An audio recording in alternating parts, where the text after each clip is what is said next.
Ask your AI a question that lives inside one paragraph, and retrieval works exactly like the demo promised.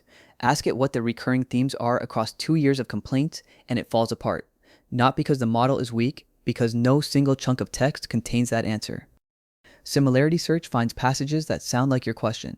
It cannot join them together. That gap has a name now, and last month it took over the timeline: graph engineering. The idea is small. Store what you know as entities and typed relationships, not flat text. Then let the agent walk the connections instead of guessing which paragraph looked closest. Microsoft priced this. Stanford measured it. Anthropic wrote the whole pipeline down, and the same lab that published that pipeline had already deleted its own vector database. Both of those are real, both happened this year, and together they explain what is changing. So here is the grounded version, with the numbers, including the ones that argue against it.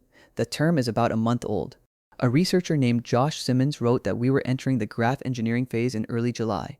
2 weeks later, Peter Steinberger asked the timeline whether we had shifted from loops to graphs yet, and inside 2 days there were 3 competing definitions. The argument underneath is older. Microsoft Research wrote the serious version in April 2024, in a paper called From Local to Global. Their line about ordinary retrieval was blunt. It struggles to connect the dots. So they built a system that pulls an entity graph out of your documents, then summarizes every cluster of it up front. Against plain vector retrieval on about 1 million tokens of podcast transcripts, the graph version won on comprehensiveness between 72 and 83% of the time, and on diversity between 75 and 82. On a larger news corpus, the pattern held. And the top-level community summaries needed over 97% fewer tokens than summarizing the raw text, better answers at query time for a fraction of the tokens. Which raises the obvious question. If graphs were winning like that in 2024, why is anyone still arguing now? Because building the graph was brutal. Every document goes through a language model to pull out entities and relationships, then more calls summarize every community it finds. The figure that followed GraphRAG around, $33,000 to index one 5 GB set of legal cases in early 2024. $33,000 before one person asks one question. That is roughly a full-time engineer for a quarter, spent entirely on pre-processing. For most teams, that ended the conversation in the budget meeting long before anyone reached the architecture review. Therefore, Microsoft went after the price instead of the pitch. In November 2024, 3 of the same researchers shipped LazyGraphRAG, and the trick is in the name. It builds nothing up front. Indexing costs, in their own words, are identical to vector RAG, 0.1% of full graph RAG. The summarizing moves to query time, where it only ever touches the slice of the graph your question actually needs. On their benchmark of 5,500 news articles, that worked out to more than 700 times lower query cost than the global search it replaced. 2 years on, that objection is gone. A practitioner review published this week puts graph indexing on a working corpus at around $50 with a current model. Different data set, so it is not a like-for-like against the 33,000, but the order of magnitude is the whole point. And the project is not a museum piece. Microsoft's repository shipped version 3.11 on the 18th of July, sits at 35,000 stars, and had commits landing yesterday. So the cost objection died, and the argument moved somewhere more interesting. Once it was cheap, people could finally test whether it was better. And the paper that tested it most carefully opens with a sentence you will not find in the marketing. Recent studies, they write, report that GraphRAG frequently underperforms vanilla RAG on many real-world tasks. That is GraphRAG-Bench, accepted at ICLR 2026, and it splits questions by what they demand of you. On simple fact retrieval, text chunks score 60.9 and graph scores 60.1. That is a tie. You paid for structure and got nothing back. But on complex reasoning, graphs score 53.4 against 42.9, 10 points. And on summarizing context across a whole corpus, 64.4 against 51.3, 13 points. The harder the question, the more the structure earns. A separate evaluation out of Michigan State and Meta, updated again in March, pushes the other way. On single-hop questions, plain retrieval scores 64.8 and the best graph method scores 63. On the easy questions, a graph makes your system slightly worse. Flip to multi-hop and it inverts. 70.3 against 67 on multi-hop RAG, and on retrieval recall, the graph-guided version pulls 87.8%, where the naive one pulls 73.4, 14 points, from the same documents. On the sets built specifically to need 2 or 3 facts from different places, the gaps get large. 31 points on musique, 28 on 2Wiki multi-hop. Those are the questions similarity search was not shaped to answer. The efficiency case is not theoretical either. HippoRAG out of Ohio State in 2024 wires a knowledge graph to a personalized PageRank walk. It reports up to 20% better multi-hop accuracy, running 10 to 30 times cheaper and 6 to 13 times faster than iterative retrieval. One caution before you trust any table in this field. The review that gathered these numbers audited the language models being used as judges and found position bias worth more than 30 points. One method read as winning 67% of its comparisons. After correction, 39. So a graph is not an upgrade you switch on.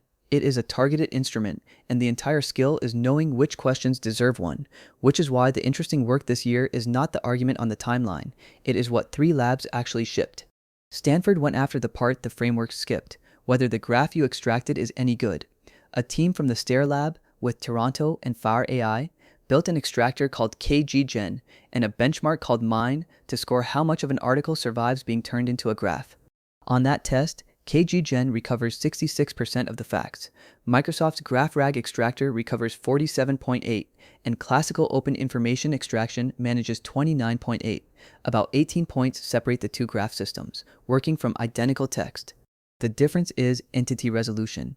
If one person appears 4 times under 4 spellings, you get 4 lonely nodes and no path between them, so the traversal you paid for does not happen. KGGen clusters them into one. But read their second test and they are careful. On downstream question answering, the two came out comparable.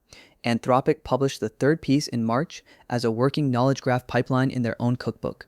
Their explanation of why is the clearest sentence anybody has written about this. No single document contains the answer, they write. RAG retrieval won't chain the facts for you. The pipeline is 4 stages and deliberately unglamorous. Haiku does the high-volume extraction, 1 call per document, pulling typed entities and subject-predicate-object triples. Sonnet handles resolution and summarizing, because deciding that 2 spellings are 1 person needs judgment, not string matching. 6 Wikipedia articles produce 36 raw entities and 34 relations, resolved down to 22 nodes in a single connected component, and they published the failure alongside it. Precision of 1.0, recall of 0.55. Everything it pulled out was correct. It missed nearly half. This is spreading past retrieval into memory. Graphity, the temporal knowledge graph engine behind ZEP, sits at 29,000 stars with a release out last week, and its paper reports up to 18.5% better accuracy on long conversation evaluation, at 90% lower latency. Now the part that complicates all of it. In February, the engineer who built Claude Code posted that early versions used RAG and a local vector database, and that they dropped it, because agentic search generally works better. Simpler, he said, without the same problems around security, privacy, staleness, and reliability. So one lab tore out its vector index and published a knowledge graph pipeline about 7 weeks apart. Several other coding tools have reportedly followed the first move. That reads like a company arguing with itself, right up until you look at what each system is actually searching. Code already has a graph, files, imports, call sites, a commit history, the structure sits on disk, and a well-aimed grep walks it for free. Prose has no such structure, so if you want to traverse it, somebody builds the edges first. That is the rule under both decisions. Index what you cannot traverse, which is what the word replacing actually covers here. Retrieval is not going anywhere. What is being replaced is the default, the assumption that the first move with any pile of documents is to chop it up, embed it, and hope the nearest neighbor is holding your answer. And structure has a cost the pitch decks leave out. Entity resolution is not error-free, and the errors compound. At 85% accuracy per hop, a 5-hop chain is right about 44% of the time. Long traversals need verification, not faith, which is why the deployment numbers stay humbling. Industry surveys put fewer than 15% of enterprise knowledge graph projects past the pilot stage, and the reason people give for abandoning them is usually not the bill. It is a shortage of people who can model one. When it does land, it lands hard. LinkedIn rebuilt customer support retrieval on a graph of past issues and reported retrieval accuracy up 77.6%. Median resolution time dropped from 7 hours to 5, and the slowest tenth of cases from 87 hours to 47. That was published in 2024. So practically for whatever you are building this week. If your questions are lookups, your embeddings are fine, and a graph is a tax. If they are about how things connect, who touched what changed when, which findings contradict, then chunks will not get you there. And that structure now costs about 1,000th of what it did. The teams winning with this are not the ones graphing everything. They are the ones who can tell which questions deserve a graph. That is the actual skill the phrase graph engineering is pointing at underneath all the noise on the timeline.